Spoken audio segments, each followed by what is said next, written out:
الله من قرأ الفاتحة. بسم الله الرحمن الرحيم. الحمد لله.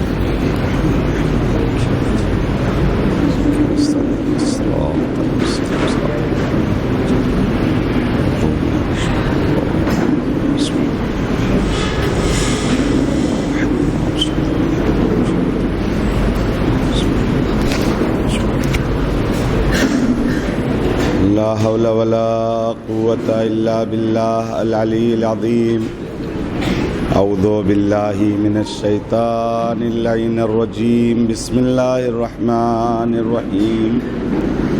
الحمد لله رب العالمين. الصلاة والسلام على أشرف الأنبياء والمرسلين أبي القاسم محمد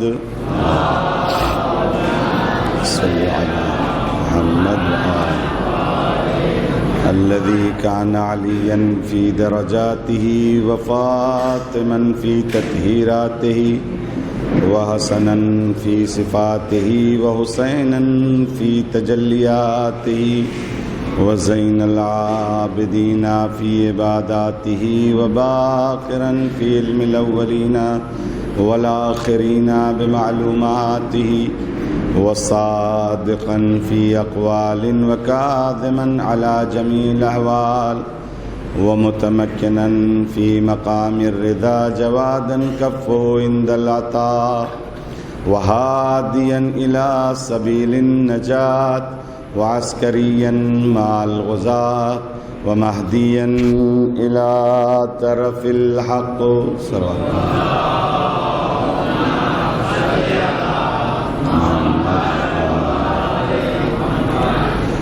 وآله الطيبين الطاهرين المعصومين المظلومين ولعنة الله على أعدائهم أجمعين. رب اشرح لي صدري ويسر لي أمري واحلل عقدة من لساني يفقهوا قولي. أما بعد فقد قال حسين بن علي بن أبي طالب عليهما السلام: ألا ترون إلى الحق لا يؤمل به وإلى الباطل لا يتناهى عنه فليرغب المؤمن في لقاء الله فإني لا أرى الموت إلا سعادة والحياة مع الظالمين إلا برما.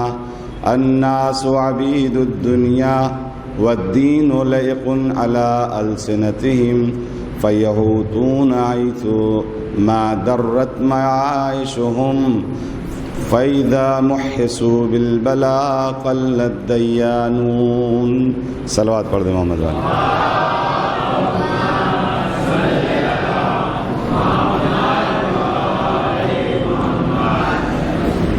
معزز سامعین اکرام، خداوند عالم کی توفیق سے اور آپ کی دعاؤں سے ہماری گفتگو اس عنوان کے تحت کہ قیام امام بزبان امام یہاں تک پہنچی تھی کہ امام کو نتیجہ یا امام کو بیعت سے انکار کرنے کا علم تھا یا نہیں تھا. یہ بات اپنے ادنا سے معروضات کے ذریعے آپ تک پہنچائی جا چکی ہے کہ امام کو علم تھا، حتیٰ جزیات کا بھی علم تھا، اور یہ علم بالکل آیات ہلاکت سے تضاد نہیں کرتا. آیات جس میں یہ کہا گیا ہے کہ اپنے آپ کو جان بوجھ کر ہلاکت میں نہ ڈالو، اس کا مفہوم الگ ہے، اور امام کے قیام کی صورت میں جو شہادت واقع ہوئی اس کا راستہ اور اس کی روش الگ. اور یہ بات بھی واضح کر دی جائے کہ امام کو علم امامت سے نہیں پتہ تھا، اس کی تو بات ہی الگ ہے. امام کو خود آپ کے نانا اور آپ کے بابا امام حسن مادر گرامی جناب زہرا